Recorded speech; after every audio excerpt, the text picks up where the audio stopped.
আসসালামু আলাইকুম। লাস্ট কিছুদিন আমাদের খামারে যে শাকসবজি গাছগুলো লাগাছিলাম সেইগুলোর জন্য আসলে আমরা বাইরে কোনো কাজে যেতে পারিনি। আমাদের ঘাসের জমিটাতে সেচ এবং সার দেওয়াটা খুবই জরুরি। কারণ কয়েকদিন আগে আমরা আমাদের ঘাসের জমি থেকে ঘাস কেটে শেষ করেছি।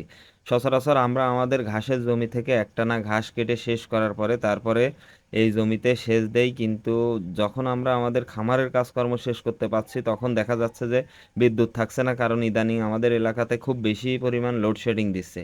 তো যার জন্য আমরা আজকেই ভেবেছি যে আজকে আমরা, যদিও লোডশেডিং আছে তারপরেও আমরা চেষ্টা করব যে সম্ভব হলে সারাদিনে যে করেই হোক আজকে ঘাসের জমিতে সেচ দিয়ে সার দেব। বেশ কিছুদিন সেচ না দেওয়ার কারণে ঘাসের জমির যেই ড্যামেজগুলো আছে সেগুলোর ভিতরে অনেক ঘাস পাতা পড়ে আছে। প্রথমে গিয়ে সেগুলো পরিষ্কার করে নিয়ে তারপরে আসলে আমরা যখন যাই তখন বিদ্যুৎ ছিল, যার জন্যই আর কি আমাদের খুব একটা বেগ পোহাতে হয়নি। আর আমরা একটা চিন্তা করেছি যে আজকে যেহেতু একটু আবহাওয়াটা ঠান্ডা আছে এবং বাতাস আছে, সেহেতু আজকে বিদ্যুৎ নাও যেতে পারে। এই জন্যই আর কি সকাল সকাল আমরা আমাদের খামারের কাজকর্ম শেষ করে 11টা থেকে 12টা নাগাদ আমরা আমাদের ঘাসের জমিতে চলে গেলাম। প্রথমে আমরা আসলে আমাদের ঘাসের জমিটা সুন্দরভাবে ভিজিয়ে তারপরে এইভাবেই আমরা এই জমিতে আজকে সার দিয়ে দেবো। কারণ আমরা যদি এখন সার না দিয়ে দিই, যদি রোদ ওঠে তাহলে দেখা যাচ্ছে যে ঘাসের জমি শুকিয়ে যাবে, সেই ক্ষেত্রে সারের কাজ নাও করতে পারে। এই জন্যই আর কি। আর আমরা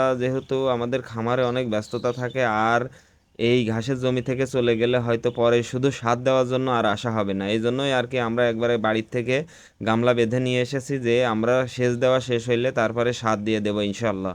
শীত চলে যাওয়ার পরে আসলে এখন ঘাসে অনেক ভালো গ্রোথ হবে, যেহেতু গরমে এই ঘাসগুলো ভালো হয়, সেহেতু এই সময়টাতে ঘাসের জমির মাটি শুকায়ে গেলে সেই ক্ষেত্রে ঘাসগুলো মারা যেতে পারে বা শিকড়গুলোও মারা যেতে পারে। এই জন্যই আর কি ঘাসের জমিতে এখন থেকে প্রতি সপ্তাহ না হলেও 10 থেকে 15 দিন পর পর সেচ এবং সার দেওয়া লাগবে। এখন আসলে ব্যাপারটা এমন যে এই নেপিয়ার বা পাকচং ঘাস মোটামুটি 20 দিনের ভিতরেই কাটা যাবে সেচ এবং সার দেওয়ার পর থেকে।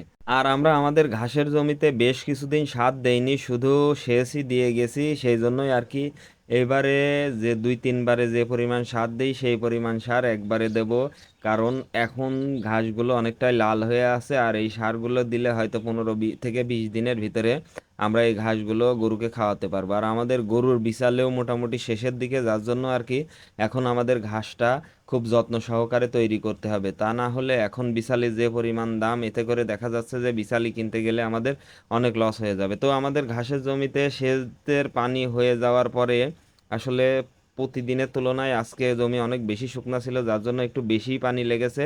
ঘাসের জমিতে সেচ দিয়ে দেওয়ার পরে তারপরে মোটর বন্ধ করে আমরা সেই জমিতে সার বুনে দিলাম। সার বোনা শেষ করে আমরা একবারে বাড়ি যাব। তো সবাই আমাদের জন্য দোয়া করবেন। আসসালামু আলাইকুম রহমতুল্লাহি ওয়া বারাকাতুহু।